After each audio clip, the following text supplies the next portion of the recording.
see that Hindi words also included in that slide is there. Okay.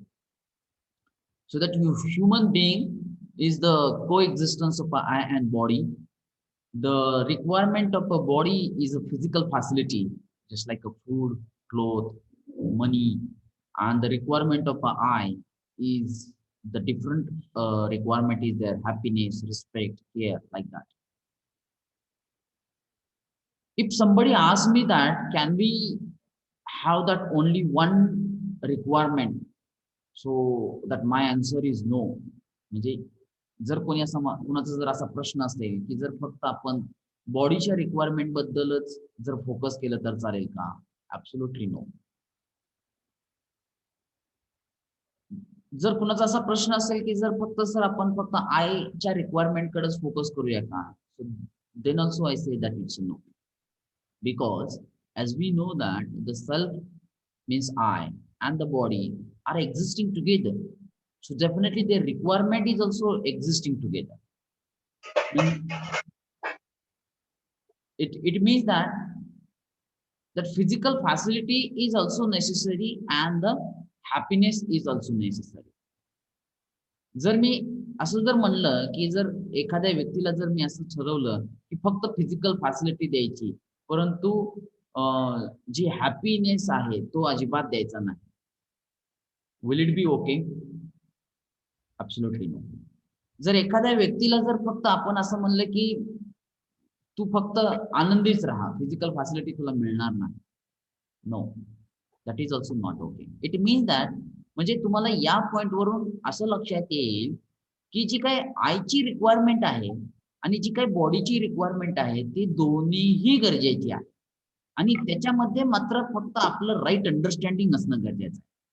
म्हणजे आपलं right understanding म्हणजे कशासाठी असलं पाहिजे की बाबा food it is the requirement of a body, happiness it is the requirement of a I, and we must have it's a correct assessment. म्हणजे त्याचं करेक्ट असेसमेंट गरजेचं आहे. म्हणजे फूडची रिक्वायरमेंट किती आहे याचं असेसमेंट असणं गरजेचं आहे. क्लोथची रिक्वायरमेंट काय आहे याचं असेसमेंट असणं गरजेचं आहे. हॅपीनेसचं पण असेसमेंट असलं पाहिजे, कारण हॅपीनेस आपल्याला कसं पाहिजे निरंतर. मला वाटतंय लाईट जाण्याच्या अगोदर आपण बोललो होतो, okay, behind our every activity one intention is that happiness. मला वाटतं कोणाच तरी माईक चालू आहे, प्लीज बंद करू शकता का बघा.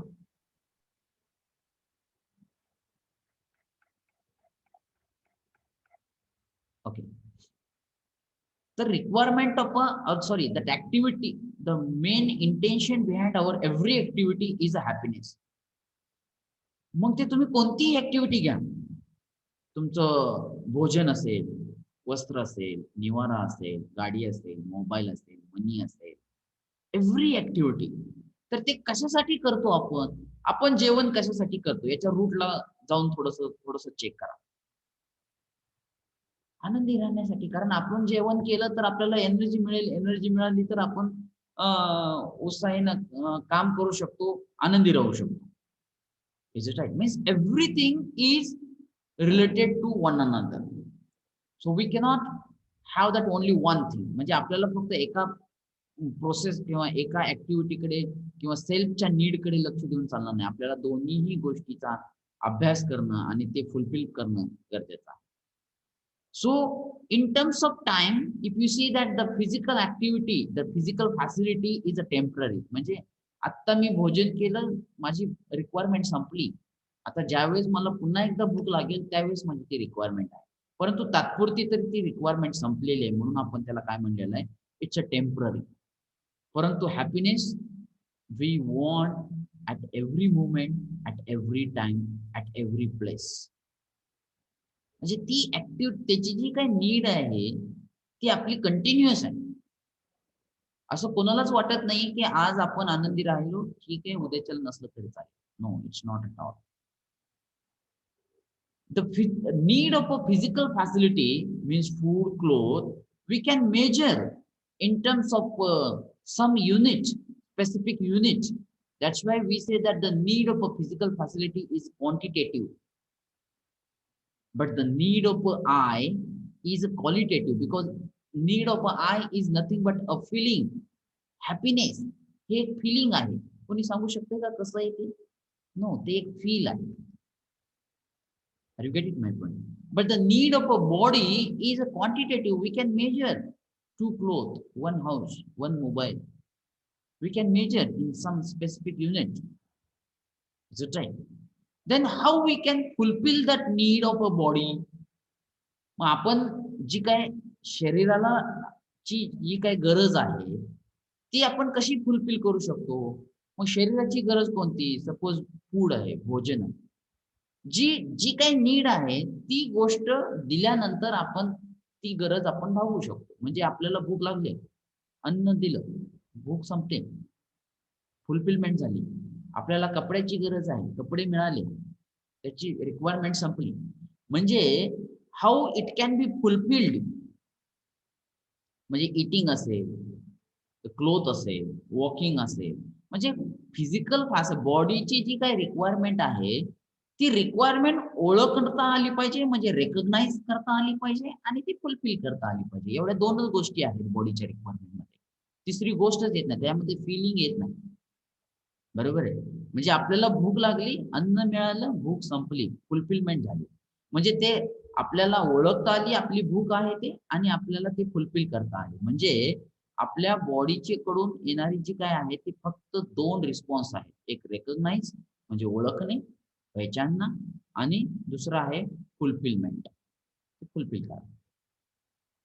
परंतु आपली जी काय आईची रिक्वायरमेंट आहे म्हणजे हॅपीनेस, रिस्पेक्ट, केअर, ही जी काय आईची रिक्वायरमेंट आहे, ही आईची रिक्वायरमेंट आपण कशी फुलफिल करू शकतो? Try to ask this question to yourself. मग हॅपीनेस ही one of the requirement of I self. मग ती कशी फुलफिल करायची? तर त्याच्यासाठी आपल्यामध्ये राईट अंडरस्टँडिंग असलं पाहिजे. म्हणजे आपण कोणत्या गोष्टीमुळे सुखी राहू शकतो, आनंदी राहू शकतो, याचं अंडरस्टँडिंग असलं पाहिजे स्वतःमध्ये आणि ते फिलिंग असलं पाहिजे. कारण आयशी रिलेटेड जी काय आहे ते सगळं फिलिंग वरती depends. Happiness it's a feeling. Is it right? म्हणजे जी काय आईची रिक्वायरमेंट आहे ती आईची रिक्वायरमेंट हे आपण फक्त ती राईट अंडरस्टँडिंग करता आली पाहिजे आपल्याला आणि ती फुलफिल करता आली पाहिजे. म्हणजे सही समज, सही भाव. So you must know that how to fulfill the requirement of eye and body, and for that we are trying to discuss here. म्हणजे जी काय आईची रिक्वायरमेंट आहे ती राईट अंडरस्टँडिंग आणि राईट फिलिंग न कम्प्लीट करू शकतो. तर बॉडीची जी काही रिक्वायरमेंट आहे ती आपण पाहिजे ती गोष्ट दिल्यामुळं ती फुलफिल करू शकतो. त्याला म्हणलं गेलेलं आहे फिजिओकेमिकल थिंग्स. ओके. मग ऍक्टिव्हिटी काय आहेत? आता बघा ऍक्टिव्हिटी, बॉडीची ऍक्टिव्हिटी काय आहे? Eating, walking, sleeping, running, jumping. These are the activities of a body. परंतु आयची ऍक्टिव्हिटी काय आहे? इथं तुम्हाला थोडासा ट्रेस द्यावा लागतो. कारण आपण आतापर्यंत फक्त बॉडीशी रिलेटेडच विचार केलेला आहे आणि त्याच्या रिलेटेडच आपल्याला रिक्वायरमेंट माहिती आहे आणि तेच फक्त फुलफिल करत गेलेलो आहे. आपण आयशी रिलेटेड कधी टाइम देऊन विचार केलेला नाहीये. त्याच्यामुळं त्याच्या ज्या काय ऍक्टिव्हिटी आहे, त्याची रिक्वायरमेंट काय आहे, त्याची फुलफिलमेंटची प्रोसेस काय आहे. माझं इंटेन्शन फक्त एवढं एकच आहे की तुम्हाला तो एक ट्रॅक तुमच्या थॉट्स मध्ये आला पाहिजे. तुम्हाला ते एक मार्ग लक्षात आला पाहिजे. I want to just direct give the direction towards to thinking about the self. आता आयची रिक्वायरमेंट काय बघा. सेल्फची रिक्वायरमेंट काय असू शकते? डिझायर, इच्छा, थॉट, विचार, एक्सपेक्टेशन, आशा. Is it right? हे सगळे आईची रिक्वायरमेंट, आईची ऍक्टिव्हिटी आहे. जसं बॉडीची ऍक्टिव्हिटी ही इटिंग आहे, वॉकिंग आहे, स्लीपिंग आहे, जम्पिंग आहे, तसं आईची ऍक्टिव्हिटी पण लक्षात घ्या. विचार ही आईची ऍक्टिव्हिटी आहे.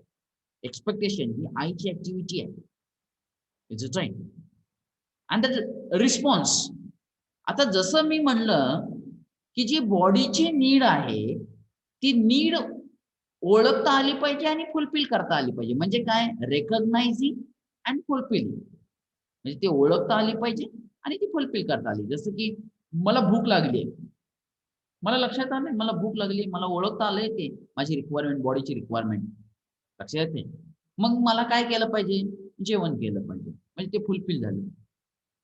पण आता जर तुम्ही सेल्फची रिक्वायरमेंट जर बघितला, तर ती कशी त्याचा रिस्पॉन्स काय असू शकतो? म्हणजे happiness this is the requirement of I. बरोबर आहे. मग त्याच्या ऍक्टिव्हिटी कोणत्या आहेत? Desire, thought, expectation. ते फुलफिल कशा करायच्या आहेत? Right understanding, right feeling. मग त्याच्यासाठी रिस्पॉन्स त्याचा काय असणारा पाहिजे? तर ते पहिल्यांदा आपल्याला नोईंग, ते ओळखता आली पाहिजे. हॅपीनेस हे लक्षात आलं पाहिजे. नेमका आपला आनंद कशात आहे? सुख कशात आहे? लक्षात येते. अज्युमिंग ते तसं मांडलं गेलं पाहिजे. त्यानंतर रेकॉग्नायझिंग इट आणि फुलफिलिंग आणि ते पुन्हा ओळखणे आणि फुलफिल करणे हा तर एक कॉमन पार्ट आहे. परंतु आयच्या रिस्पॉन्समध्ये knowing and assuming these two responses are added. Is it right? So why I am giving the focus here, कारण आपलं जे एंटायर लाईफ आहे ते फक्त या एका स्लाइड्स वरती तसं बघायला गेलं तर डिपेंड्स आहे बघा. जर तुम्हाला ही स्लाइड व्यवस्थित समजली, then you can differentiate your every activity in between these two things, I and body. मग जर तुम्ही तुमची प्रत्येक ऍक्टिव्हिटी या दोन गोष्टीमध्ये डिवाइड करू शकला, तर त्याचं करेक्ट असेसमेंट तुम्हाला होऊ शकेल. त्याचं करेक्ट फुलफिलमेंट तुम्हाला करायला सोपं जाईल. And then you will become very happy. कारण मी पहिल्यांदा जे common sentence, it's a unique sentence म्हणलेलं आहे की आपल्या प्रत्येक ऍक्टिव्हिटी पाठीमाग आपला जो मेन मोटो आहे, मेन इंटेन्शन आहे ते म्हणजे हॅपीनेस. मी आता इथं तुम्हाला जे काही सांगतोय, लेक्चर घेतोय, तुमच्या समोर जे काही गोष्टी मी प्रेझेंट करतोय, याच्या पाठीमाग सुद्धा माझं इंटेन्शन, माझं मोटो जे आहे ते हॅपीनेसच आहे. तुम्ही आता जे घरी बसून मोबाईल वरती जे तुम्ही लेक्चर्स ऐकताय, त्याच्या रूटला जावा. का ऐकताय तुम्ही? तुम्हाला काय पाहिजे त्याच्यातून? लेक्चर का ऐकायचंय तुम्हाला? ते डेफिनेटली त्याच्या रूट पर्यंत जर तुम्ही जायचा प्रयत्न केला, त्याच्या बेस पर्यंत जर जायचा प्रयत्न केला, तर तुम्हाला त्याच्यातून एकच आन्सर येईल, ते म्हणजे हॅपीनेस. अशी कोणतीच ऍक्टिव्हिटी आपण लाईफ मध्ये करत नाहीये की त्याचा रूट हा, त्याचा बेस हा हॅपीनेस असला पाहिजे. Get it my point? So this is the requirement of, और this is related to the self and body. Okay. आता आपल्याला माहित झालंय की जी आईची जी काही रिक्वायरमेंट आहे, त्या आईच्या रिक्वायरमेंटसाठी 4 गोष्टी डिपेंड्स आहेत. Knowing, assuming, recognising and fulfilling. पहिल्यांदा पुन्हा एकदा स्लाइड्स वरती जावा बघा. The response of a I, knowing, assuming, recognising and fulfilling. जानना, मानना, पहचानना अँड निर्वाह करना. आता ते हिंदीमध्ये दिले, ही स्लाइड्स मला हिंदीमध्ये सापडली. ठीक आहे. तर जी काय 4 ऍक्टिव्हिटीज आहेत, 4 रिस्पॉन्स आहेत, knowing, assuming, recognising and fulfilling. तर मोस्ट ऑफ द टाइम आपण फक्त या 3 रिस्पॉन्स वरतीच काम करतोय आणि त्याच्यामुळे आपण आपल्या लाईफ मध्ये भरपूर प्रॉब्लेम फेस करतोय. मग त्या कोणत्या रिस्पॉन्स आहेत? अज्युमिंग, इथं मी त्याला रेड कलर मध्ये रेक्टँगल तयार केलेला आहे बघा. अज्युमिंग, रेकॉग्नायझिंग आणि फुलफिलिंग, या 3 रिस्पॉन्स वरतीच आपण काम करतोय. त्याच्यामुळे आपल्याला भरपूर प्रॉब्लेमला फेस करावं लागतं. आता ते कशासाठी बघा. मी काय म्हणतोय की फक्त या 3 response without knowing, if you try to assume, if you try to recognize, and if you try to fulfill, then definitely the problems will be created. Is it okay? And we have to face that problem. आता knowing म्हणजे काय? To see the reality. आपण भरपूर वेळेस reality check करत नाही. बरोबर आहे? फक्त आपण ते अज्युम करतो आणि देन ओळखतो आणि फुलफिल करतो, म्हणजे recognising and fulfilling. But what is expected, you must know first. This is the preference, this is the preference of these four responses. So the knowing means what? To see the reality as it is. Real काय आहे, fact काय आहे ते पहिल्यांदा बघा. आता जर मी तुम्हाला एक प्रामुख्याने एक उदाहरण देत असतो बघा. जर एखादा तुमचा सिनियर, तुमचे वडील, आणि भरपूर वेळेस आपण आपलं खच्चीकरण हे आपल्या घरातूनच होत असतं बघा. तुम्हाला पटतंय की नाही बघा. भरपूर वेळेस आपल्या स्वतःचे आई वडीलच आपल्याला सांगतात की बाळा, इंग्लिशचा चांगला अभ्यास कर, अवघड आहे, अवघड आहे असं म्हणलं की ते बाळानं डोक्यामध्ये घेतलं इंग्लिश विषय अवघड आहे, आणि तो तिथून पुढे मग त्याचा प्रवास अवघडीतला आणि त्या प्रॉब्लेम मध्ये चालू झाला. लक्षात येतं. परंतु फॉरेन कंट्रीमध्ये जे काही मुलं आहेत त्यांना कधीच तसं टीच केलं जात नाही की बाबा इंग्लिश विषय हा अवघड आहे. लक्षात येतंय. म्हणजे आपल्यावरती जे संस्कार केले गेलेले आहेत आणि त्या संस्कारवरून आपण आतापर्यंत आलेलो आहे आणि त्याच्यानुसार आपलं बिहेवियर ठरलेलं आहे. आता त्या पण गोष्टी थोड्याशा बारकाईने विचार करायला चालू करा. मी तुम्हाला प्रत्येक गोष्टीमध्ये थोडासा विचार करायला लावणार आहे बघा. माझं इंटेन्शनच ते आहे. माझा मोटोच ते आहे. आता आता याच्यावरून मी तुम्हाला सांगतो की आपल्या हे जे काही 4 रिस्पॉन्सेस आहेत, नोईंग, अज्युमिंग, रेकग्नायझिंग आणि फुलफिलिंग.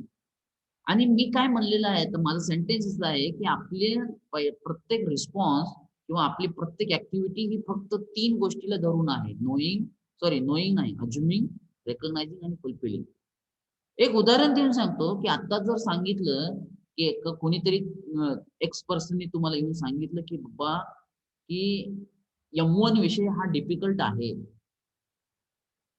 तर तुम्ही काय अज्युम करता? लगेचच तुम्ही तिथं अज्युम करता, येस इट इज डिफिकल्ट. का तर त्यानं सांगितलंय आपल्याला. मग ते डिफिकल्ट आहे, मग तसंच तुमचं तिथून तिथून पुढे तुमचे विचार चालू झाले. लक्षात येतंय? परंतु ते तुम्ही स्वतःहून चेक केलेलं असणार आहे का? नाही. कुठलीही एखादी प्रोसेस जर तुम्हाला करायच्या अगोदर जर सांगितली की इट इज डिफिकल्ट, तर तुम्ही ती प्रोसेसच करत नसता. लक्षात येतंय? म्हणजे आपली प्रत्येक ऍक्टिव्हिटी या 3 गोष्टीवरती डिपेंड असल्यामुळं आपले अझम्पशन्स रॉंग होत आहेत पहिल्यांदा. ज्यावेळेस तुम्हाला एक्स पर्सन सांगतोय की M1 विषय हा डिफिकल्ट आहे, म्हणजे तुमचे अझम्पशन्स रॉंग झाले.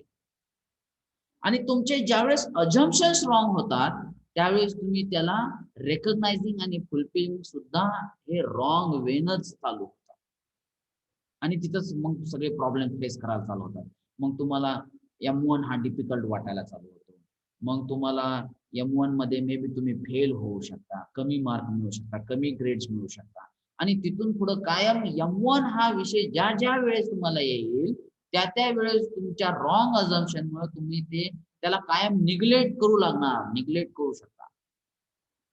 आणि ज्या गोष्टी अवघड वाटतो ते कायम आपण निग्लेक्टच करतो. आणि हे कशामुळे झालं? रॉंग अझम्पशनमुळे. आणि रॉंग अझम्पशन कशामुळे झालं? कारण तिथं आपण प्री कंडिशन बेस्ड चाललो. लक्षात येतंय? म्हणजे काय, की आपण तिथं व्यवस्थित रूटला गेलेलो नाही. ते नोईंगचा पार्ट तिथं मिसिंग आहे. मग इथं assuming means what? Acceptance of the reality. मग ते ऍक्सेप्टन्स ऑफ अ रियालिटी कशी असू शकते? बेस्ड ऑन द नोईंग और without knowing.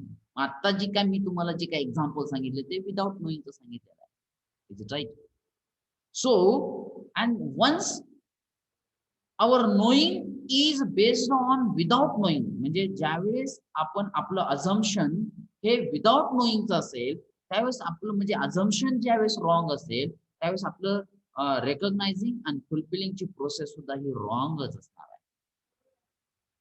R you get it my point? And we are facing the problem. मग हे प्रॉब्लेम कशामुळे आलेले असणार आहेत? It's a pre conditioning or assuming without knowing. म्हणजे आपण जे अज्युम केलेलं आहे त्याला बेसच राहिले, बेसच आपण कन्सिडर केलेला नाही, फॅक्ट आपण कन्सिडर केलेली नाही, रियालिटी आपण कन्सिडर केलेली नाही. मग ज्यावेळेस आपण फॅक्ट किंवा रियालिटीला कन्सिडर करत नसताना आपण ते अज्युम केलेली गोष्ट आहे, so that assumption keeps changing, म्हणजे ते आपले अझम्पशन हे चेंज होत राहणार आहे. आणि ज्यावेळेस आपले अझम्पशन्स चेंज होत राहणार आहेत, त्यावेळेस आपलं जे काय जे काय बिहेवियर असणार आहे, जे काही कंडक्ट असणार आहे, ते इनडिफायनेट असणार आहे. म्हणजे ते डिपेंड्स कशावरती असणार आहे, एक कोणीतरी सांगितलेलं आहे त्याच्या बेसवरती आपलं अझम्पशन असणार आहे आणि त्याच्या बेसवरती आपलं कंडक्ट असणार आहे, वर्तन असणार आहे, आपलं बिहेवियर असणार आणि ते रॉंग होणार. अजून एक एक्झाम्पल सांगतो बघा, तुमच्या लक्षात येईल. असं अज्युम करा की आपल्याला काहीतरी झालेलं आहे आणि आपल्याला आता डॉक्टरनी सांगितलेलं आहे की आता आपल्याला ऑपरेशन करायचं.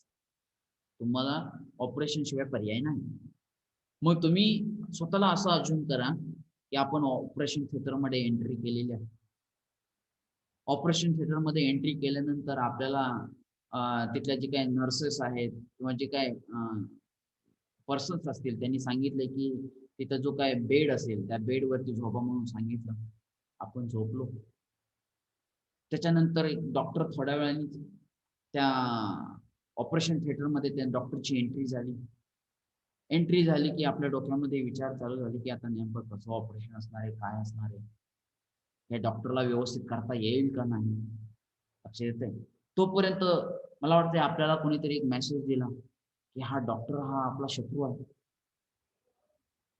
तोपर्यंत ज्यावेळेस आपण बेडवरती झोपलेलो आहे त्यावेळेस आपल्याला एक मेसेज दिला गेला की हा डॉक्टर हा आपला शत्रू आहे, एनिमी आहे. मग आता जर असं जर असेल, तो मेसेज जर मिळाला असेल, तर मला सांगा तुम्ही त्या डॉक्टरला ऑपरेशन करू द्याल का देणार नाही? देणार नाही. ऑपरेशन करून देणार ना. म्हणजे पुन्हा एकदा बघा, या तुम्ही या 3 गोष्टीवरतीच चालू तुमची प्रोसेस चालू. म्हणजे ज्यावेळेस आपल्याला तो मेसेज दिला गेला की बाबा डॉक्टर हा आपला एनिमी आहे, शत्रू आहे, मग त्या प्री कंडिशन बेस्ड म्हणजे आपण ते अज्युम काय केलं की बाबा खरंच तो आपला ऑपरेशन म्हणजे ऑपरेशन करताना तो आपला काहीतरी सूट घेईल आणि त्याच्यानुसार आपलं अझम्पशन रॉंग झालं आणि आपलं अझम्पशन रॉंग झालं की आपण तिथून पुढचे रेकग्नायझेशन फुलफिलिंगची प्रोसेस सुद्धा रॉंग झाली. आपण त्याला जरी पैसे जरी पे केलेले असतील आपण त्या ऑपरेशनसाठी, तरी देखील तिथून आपण उठणार आणि आपण ऑपरेशनला नकार देणार. लक्षात येत आहे? म्हणजे आपलं वर्तन चुकलं तिथं. पण आपण ते चेक केलं नाही की बाबा खरंच तो जो काही डॉक्टर आहे, डॉक्टर आता तुम्ही ऑपरेशनला त्या हॉस्पिटलमध्ये जाणार आहे, मग आपलं ऑपरेशन हे कोण करणार आहे, कोणता डॉक्टर आहे, त्याचं स्पेशलायझेशन कशामध्ये आहे, खरंच त्याच्यामध्ये स्पेशलायझेशन आहे का, खरंच त्याचा एक्सपिरियन्स त्याच्यामध्ये आहे का, हे कोण चेक करणार? हे चेक केलं नाही. आपण डायरेक्ट गेलोय ऑपरेशन करायला थिएटर, त्या ऑपरेशन थिएटरमध्ये गेलोय, बेडवरती झोपलेलो आहे आणि तिथं आपल्याला मेसेज मिळाला की मग आपलं अझम्पशन रॉंग झालं आणि तिथून पुढे आपलं वर्तन पण रॉंग. लक्षात येत आहे? म्हणजे याच्यावरून तुम्हाला आता हे लक्षात आलं असेल की most of the times we are facing, और better way I say that 100% the problem comes due to wrong assumption. म्हणजे आपण अज्युम करतानाच ते रॉंग केलेलं आहे आणि त्याच्यामुळे आपल्याला प्रॉब्लेम्स क्रिएट झालेले. मग आता याचं सोल्युशन काय आहे? सोल्युशन तर तुमच्या समोरच आहे. सोल्युशन काय आहे की तुमचं अझम्पशन जे आहे ते नोईंग बेस्ड असलं पाहिजे, विदाउट नोईंग नसलं पाहिजे. विदाउट नोईंग असलं की तुमचं अझम्पशन रॉंग झालं. तुमचं अझम्पशन रॉंग झालं, तुमचं पुढची प्रोसेस रॉंग झाली. पण जर ज्यावेळेस तुम्ही तुमचं अझम्पशन हे नोईंग बेस्ड ठरवता, म्हणजे काय की बाबा तो डॉक्टर कोण आहे, आपला डॉक्टर जो कोण आहे तो कोण ऑपरेशन करणार आहे, त्याचं स्पेशलायझेशन काय आहे, त्याचा एक्सपिरियन्स किती आहे, आतापर्यंत तसे ऑपरेशन किती केलेले आहेत, त्यानंतर त्याचा फीडबॅक काय आलेला आहे आपल्या समाजामधून, हे चेक करणं गरजेचं आहे. आणि मग त्यावेळेस ज्यावेळेस तुम्ही हे सगळ्या गोष्टी चेक करचाल आणि चेक केल्यानंतर तुम्ही ऑपरेशन थिएटर मध्ये जाचाल, त्यावेळेस असा जरी एखादा चुकून मेसेज आला की हा डॉक्टर आपला तुमचा शत्रू आहे, तरी तुम्ही त्याच्यावरती विश्वास ठेवणार नाही. लक्षात येत नाही. म्हणजे तुमचे अझम्पशन्स तुमचे करेक्ट झालेले आहेत.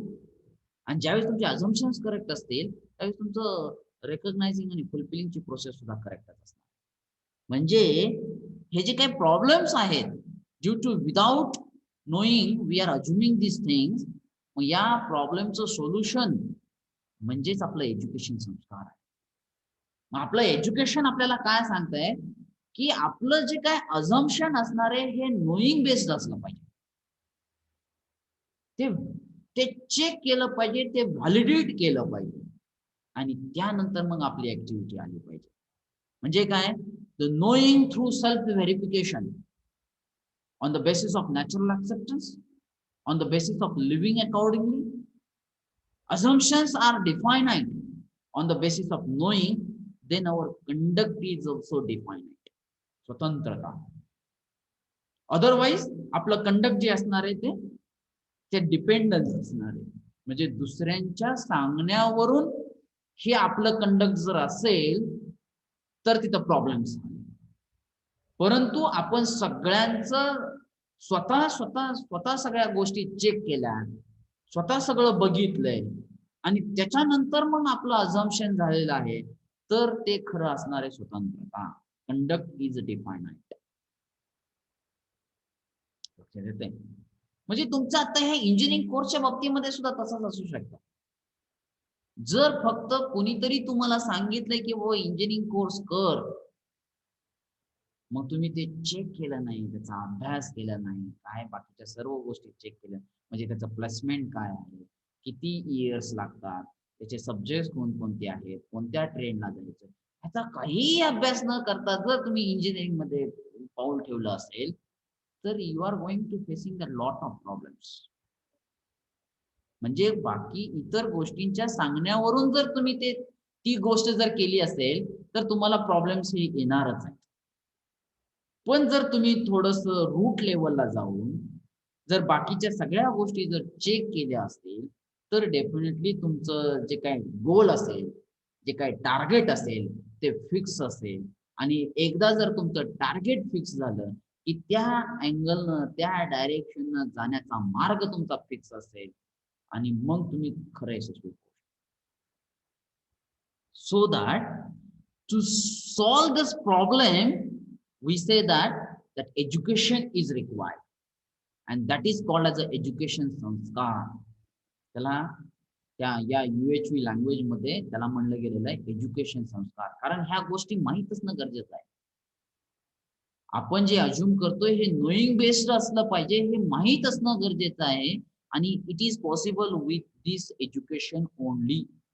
आता मी तुम्हाला एक डायरेक्शन दिलेली आहे बघा, आणि आता या डायरेक्शन वरून तुमची आता इथून पुढची जी काय प्रत्येक ऍक्टिव्हिटी असेल ती डेफिनेटली एज्युकेशन संस्कारवरती डिपेंड असेल. म्हणजे तुमचे जे काय अझम्पशन असतील हे definitely with knowing, without knowing नसणार आहे तुमचं, विथ नोईंग असणार, नोईंग बेस्ड असणार. मग आता इथून पुढं, आणि मला वाटतंय हा जो काय मार्ग आहे इथून पुढं तुम्हाला तुमचं स्वतःचं टार्गेट, तुमचं स्वतःचं गोल, तुमच्या डिझायर्स या डिसाइड करायला सुद्धा खूप महत्वाचं ठरेल. You get it, man? So we will get through this education sanskar, we will get the solution. But this solution is based on the knowing. Get it, man?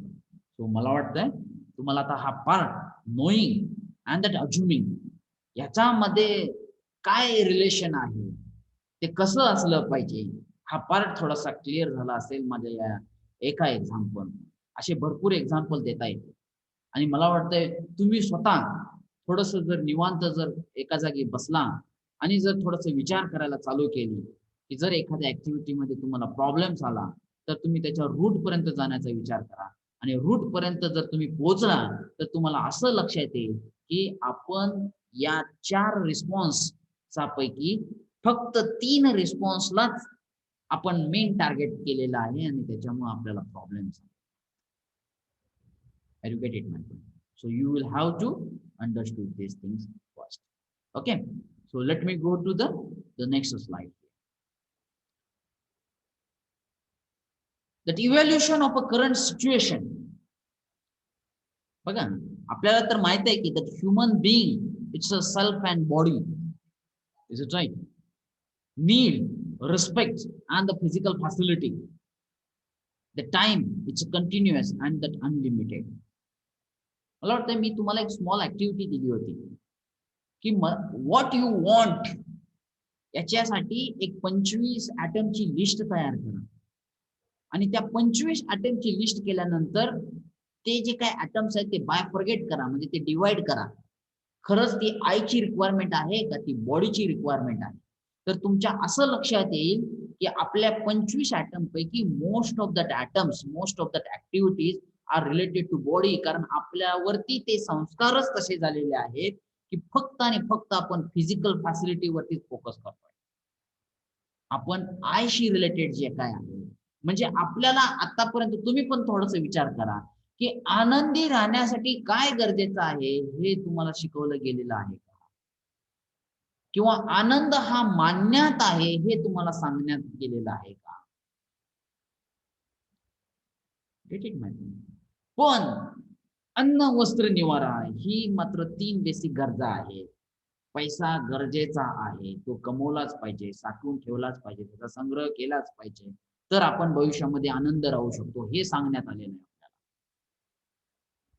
Are you getting my point? It means that we are given the first preference to the physical facility, the need of a body, and we are trying to accumulate all these physical facility. म्हणजे आपण सगळं त्याचा संग्रह करत गेलो आणि त्याचा संग्रह एका सर्टन लिमिट पर्यंत पण करत गेलेलो नाही. त्याचा संग्रह करण्याचं लिमिट आपलं हे अनलिमिट आहे. लक्षात येते, कारण त्याचं करेक्ट असेसमेंटच आपल्याला कसं करायचं ते कोणी शिकवलेलं नाही. त्याची गरज कितीपर्यंत आहे हे आपल्याला कोणी सांगितलं गेलेलं नाहीये. आणि त्याच्यामुळं आपण ह्या दुसरा जो काही पार्ट आहे, आयशी रिलेटेड जो काही पार्ट आहे, सेल्फशी जे काही रिलेटेड पार्ट आहे, त्याला आपण बाजूलाच ठेवलं गेलेलं आहे. म्हणून तर आज सगळे मानव आपल्याला दुःखी दिसत आहेत. This is the basic problem. Now I will give the direction. Now this slide will help you lot. म्हणजे ही स्लाइड तुम्हाला फार मदत करू शकते की ती नेमका आपण दोन्हीही गोष्टीचा सुवर्ण मध्य कसा साधता आला पाहिजे. म्हणजे आपल्याला बॉडीशी रिलेटेड जी काही आपली रिक्वायरमेंट आहे ती पण रिक्वायरमेंट आपल्याला कंप्लीट करता आली पाहिजे, आणि आयशी रिलेटेड जी काही नीड आहे त्या पण गोष्टीकडे आपण फोकस देऊन ती पण गोष्ट आपल्याला कंप्लीट करता आली पाहिजे. तर आणि तर तुमचं आयुष्य हे आनंदित जाणार आहे. अदरवाईज इथं मी लिहिलेलं बघा, डिप्रायव्हेशन, दरिद्रता. आता हे दरिद्रताचा याचा अर्थ असं समजून घेऊ नका की आपल्याकडे मनी नाहीये. No, it is not like that. Money is not a matter of all the things. लक्षात घ्या, ही दरिद्रता म्हणजे तुमच्याकडे मे बी खूप फिजिकल फॅसिलिटी असू शकते परंतु तुम्ही आनंदी राहणार. लक्षात घ्या, तुमच्याकडे गुड रिलेशनशिप राहणार. मी म्हणत नाहीये तुम्ही ते फिजिकल फॅसिलिटी ही कमवली पाहिजे. Yes, you can do it because it is necessary, परंतु त्याचं करेक्ट असेसमेंट असलं पाहिजे. कारण एकदा आपलं करेक्ट असेसमेंट फिजिकल फॅसिलिटीच्या बाबतीमध्ये झालं आणि ती एकदा गोष्ट फुलफिल झाली तर आपलं 100% कॉन्सन्ट्रेशन हे आय कडे असलं पाहिजे, सेल्फ कडे असलं पाहिजे. आणि ज्या वेळेस आपण स्वतःला पुन्हा आनंदी ठेवू शकलो त्याच्यानंतर आपण इतरांना आनंदी ठेवता आलं पाहिजे, आणि इतरांना आनंद ठेवता ठेवता आपण सोसायटीला आनंदित ठेवता आलं पाहिजे, आणि सोसायटी झाल्यानंतर आपण नेचरशी, पडोशी सुद्धा आनंदित राहिलं पाहिजे. हा त्याचा करेक्ट मार्ग असतो. म्हणजे फिजिकल फॅसिलिटीला सोडून देऊन पण चालणार नाही, कारण या दोन्ही गोष्टी ह्या कोएक्झिस्ट मध्ये आहेत. आपल्याला या दोन्हीही गोष्टीची गरज आहे. फक्त एक गोष्ट असून चालणार नाही. पण त्याचं करेक्ट अंडरस्टँडिंग आणि करेक्ट असेसमेंट होणं गरजेचं आहे. आणि ते जोपर्यंत होत नाही तोपर्यंत आपल्याला त्याचं लिमिट लक्षात येणार नाही. आणि ते लिमिट जोपर्यंत लक्षात येत नाही तोपर्यंत आपण कायम फिजिकल फॅसिलिटीचाच फक्त विचार करत राहणार. So this is the, I say that the misunderstanding nowadays in current situation हा, you आलो आलो that the, ब्रेक होत. get it man. So if I try to move to that next slide, so it's my request. I have whatever we discussed till now, म्हणजे आतापर्यंत आपण जे काही discussion केलेलं आहे या डिस्कशनचं कन्क्लुजन या स्लाइड मध्ये मी मांडण्याचा प्रयत्न केला आहे. तर मला वाटतंय सगळेजण थोडस शांत डोकं ठेवून शांत चित्तानं यातला एक ना एक पॉइंट व्यवस्थित जर त्याचं वाचन केला समजून घेतलं तर मला वाटतंय कुठं ना कुठं तरी आपल्याला जी काही गरजेचं आहे ते तुम्हाला व्यवस्थित समजून घेणार. Get it, my friend. So try to read it very carefully. The human being is a coexistence of a self and body. Self is a consciousness, which is shuddhata. It is the needs are feeling in consciousness like happiness, and these needs are fulfilled by that activity of a consciousness, that is right understanding and the right feeling. Body is a material. हे एक material आहे. आज नाहीतर उद्याच्याला आपल्याला ते material सोडून जावं लागणार आहे, म्हणजे आयला सोडून जावं लागणार आहे. Get it, my point? Its needs are material, just like a food, clothes, vehicle, and these needs are fulfilled by the material, physiochemical. The needs of a consciousness cannot be fulfilled by material. म्हणजे needs of a I cannot be fulfilled by material, and the needs of a material cannot be fulfilled by consciousness.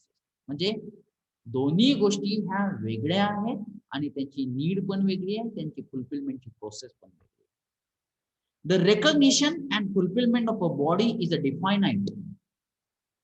The recognition and fulfillment in the self is on the basis of knowing and assuming.